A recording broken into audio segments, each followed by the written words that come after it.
Hello, everybody. I am Dr. Dillard. I know that I've met you all before, but I really just wanted to kind of go through some concepts about APA formatting before we start to work on the final version of our product. So first and foremost, I am going to be getting to your drafts this week. The latest that you will see a grade will be by Monday. Just please note that I have a lot of students to work through, a lot of feedback to give. So just kind of keep that in mind as you look out for your grades this week. Please remember that your grade on your rough draft is not going to be reflective of what you will see on the final version. But my goal was really to just kind of focus on the content that you all wrote down and kind of steer you in the right direction if I felt you were not going in the right direction. So I wanted to go over a couple of things, and I hope that my computer and everything bears with me as I share some of this content with you all. I haven't done this in a minute, so please forgive me. Okay. So we are on screen 2. I'm just going to go ahead and share this. You all should see my screen right here. Guys, these are the announcements that I make, and I really hope that you're reading the announcements. They have a lot of really great information for you all, but I wanted to go over specifically APA formatting today, and then I really kind of wanted to work into your thesis statements as I'm starting to grade your papers. I'm noticing that some of you all have chosen to not use your thesis statement or your thesis statement in a really random place. I want to kind of draw you all in back to where you're supposed to go. So I guess before I dive into that, let's look into your course resources. And you might have missed this, and so hopefully you didn't. But if you did, I want to direct you into the right place to go. So under under week 4, last week, we had this essay outline worksheet. And what this does is it really, I noticed that a lot of my students were having trouble organizing their thoughts as far as how am I going to move from my cluster to my thesis and my sources to start to put down my ideas and thoughts on the paper. And so this essay outline worksheet is a really great resource to have you start to organize your thoughts. And really just follow along with what it says, and you should be good to go.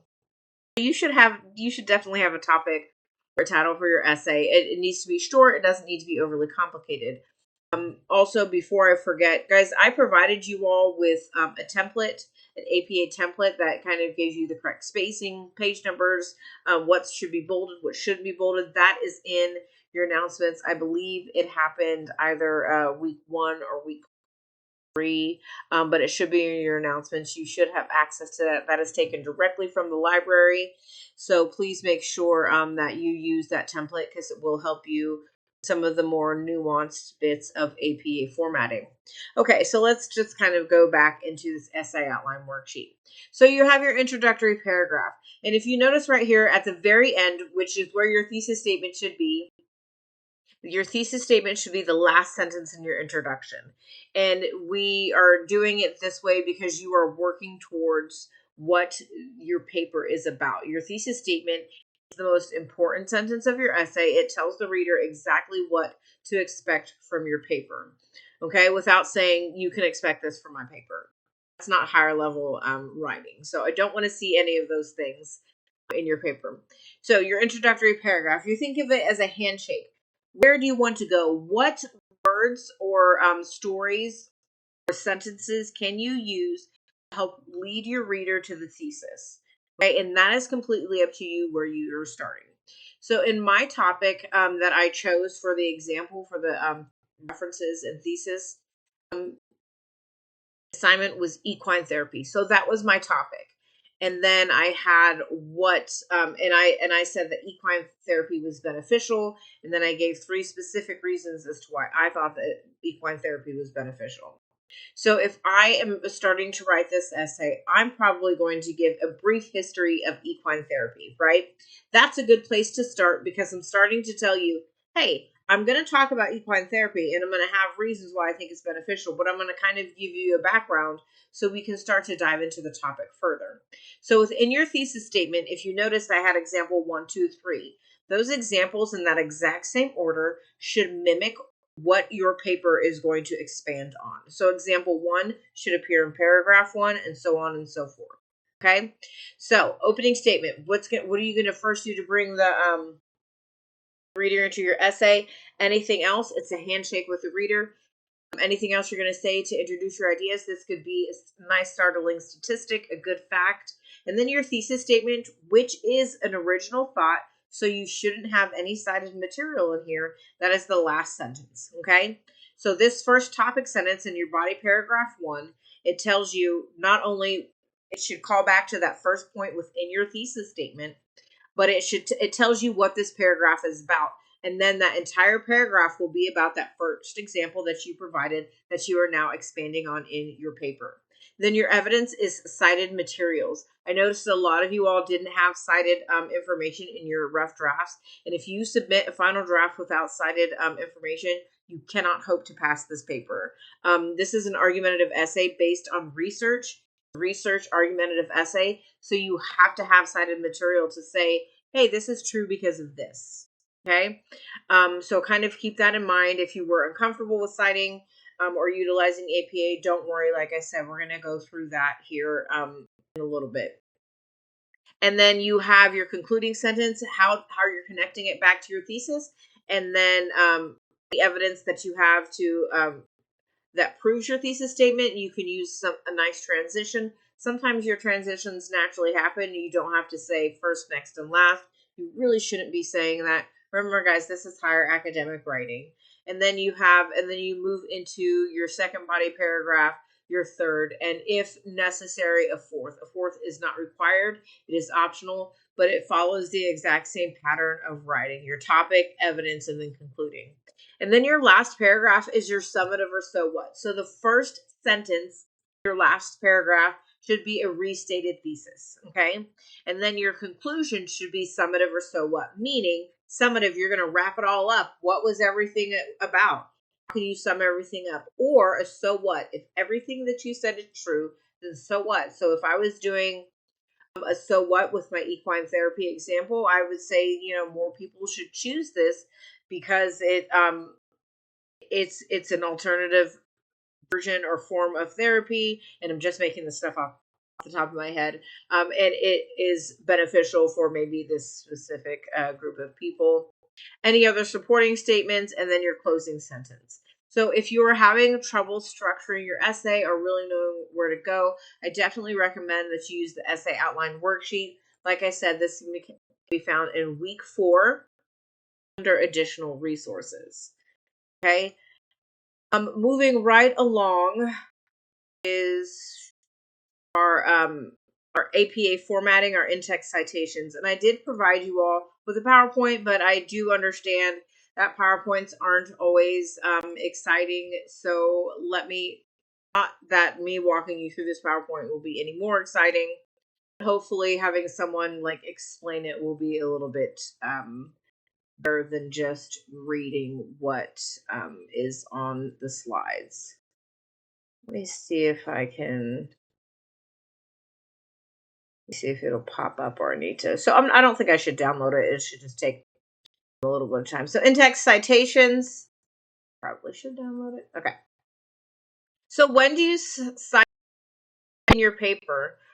Whenever you're using direct quotes, if you're paraphrasing or summarizing influential ideas, words, anything that is a statistic, you really shouldn't have any illustrations or photographs in this paper. It's not necessary.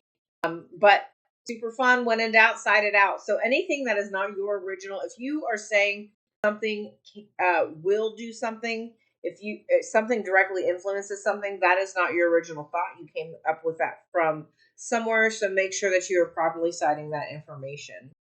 It's plagiarism. I have a 0 tolerance policy for plagiarism. Just because we have Grammarly, you have a plagiarism checker. All of these resources I've made available to you. This says paraphrase instead of using direct quotes. I personally do not have a preference. If you feel more comfortable with using direct quotes, then by all means, definitely do that. You don't have to paraphrase. I think sometimes the author says it just perfectly and you don't have anything else to say. Make sure that you correctly cite quotes, ideas, and informations, and then try to avoid any ambiguity with your citations. What does an in-text citation look like? And guys, a lot of you all missed this. It's author's last name and then the year of publication. Okay, the last name are equivalent, meaning if your reference did not have an author's last name, then you moved on to the next bit of information, was typically like an organization or something that wrote whatever it is that you cited. Okay, so okay, that's what it looks like, basic bottom line, and this is for paraphrase, okay? Author's last name and date. So we have, this is a parenthetical citation, and then this is a narrative citation, and we're going to get into that a little bit more here in a minute. So parenthetical citation, it goes at the end of your sentence, but notice where the ending punctuation goes. So for example, if this is a sentence that I've written in my paper, my parenthetical citation has the author's last name and year of publication. And I know that this is paraphrased because there are no direct quotes or page numbers. Okay? You're with me, guys. A narrative citation is literally like something that you hear from the news. Notice that you are not citing the body of work, you are only citing the author. Okay? So this says, Thon in 2020 believes students love APA style. No, this is not true. Nobody likes APA style. I did not pick APA style. I'm just messenger. Okay.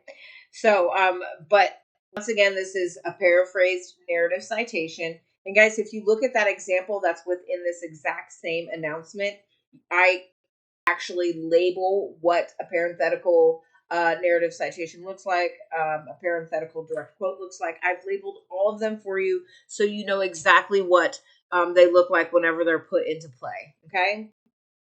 And then the exceptions or the equivalents are two authors, three or more authors. If you have multiple references, this probably won't come in contact with the multiple references. That's kind of for bigger bodies of work, but it's just included in here in case. And then, like I said, for an unknown author or corporate author, you're going to use the title of the work or the organizational name for the author. Title is found on the references page, meaning in italics, it's how it's found on the reference page, and then the year of publication. Okay, if there's no date, you have author's last name and no date. Sorry, that's not in italics, unless it appears in italics on the references page. So this is what it kind of just looks like in a different form, basic in-text citation styles. Okay, I was going to ask for questions, but I realized I'm on this alone. So if you have questions, guys, please reach out to me. Okay. So when do you use direct quotes? This says paraphrasing is always preferred, but like I said before, I'm not going to deduct points if you just have direct quotes. Okay. But it's you're going to use them for exact definitions. And then, like I said, if the word choices that the authors picked were exemplary and you couldn't have thought of anything better yourself. Okay. So you have to have the author's last name or equivalent, the year of publication, and then this is for a P period space page number. Okay. If there are multiple pages, you do a PP period and then a range right here. So the whole quote goes in the quotation marks. So as Rowling suggests, and if you were in class, I would ask you what type of citation this is, and you all would say, this is a narrative citation. This is a direct quote narrative citation. Just remember that if you use a narrative citation, your entire sentence has to be grammatically correct. So as Rowling, I have my author's last name, year of publication. The writer added the word suggests to make sure that this is grammatically correct. So I have beginning punctuation, ending punctuation, and then my page number. Okay, hopefully this is making sense to everybody. Everything within your paper has to correspond to your references page, and everything on your references page has to appear in your paper. You can use the same reference more than once, but it only needs to be written down once on your references page. And that's essentially what this looks like, okay? Underwood and Finlay, this is used in the paper. If I go to the references page, it's written right here. Same for Tidwell and Walther, same thing, okay? These things have to correspond. They have to speak to each other. You cannot have one without the other. This is the APA library guide. I put this in all of your references rating that I did. So make sure that you all look for that. So I actually let me go. I guess I can't go back. I don't know why. Okay. So for your I don't know what I just did. So for your as you begin to work on your final after you've received the comments from me, if you have questions about what something means or what something is, please, please, please reach out to me. If you don't understand, I meant a comment, let me know and email me directly. Don't respond back on your paper. I don't get those right away, and if it's something that you have a question about, I won't ever see it unless I happen to go back to that assignment. Okay, so help me help you as we move through this together. Argumentative essay exemplar. Good practice is to have that up with you as you begin to write. I don't want you to mimic that paper word for word. What I want you to do is I want you to look at the formatting that is used by that student. I want you to look at the phrasing. I want you to look at what parenthetical direct quote is, a parenthetical paraphrased citation is, what a narrative paraphrase citation looks like, what a narrative direct quote looks like, what that thesis statement looks like in the paper, how those paragraphs are then a direct reflection of what your thesis statement is within that paper in of itself, as well as a good conclusion. All of it is properly formatted. I know a lot of you all struggled, and some of you said I used Grammarly for to format my references. Guys, unfortunately, there are a lot of resources available, and not all of them are correct. The biggest thing with finding good resources is knowing really how to use them. So I use citefast.com is one of my favorite I was going to say generation citation generators. I'm so sorry. It's one of my favorite citation generators. So, and I use that for my actual dissertation. But the only thing is, my computer's going to die. There we go. So the only thing is, like, if you use a citation generator, like I said, you have to know what you're looking at. Not everything that you find on the web is a website. So you have to understand, are you looking at a journal article? Are you looking at a report? Are you looking at a newspaper article? Are you looking at a magazine article?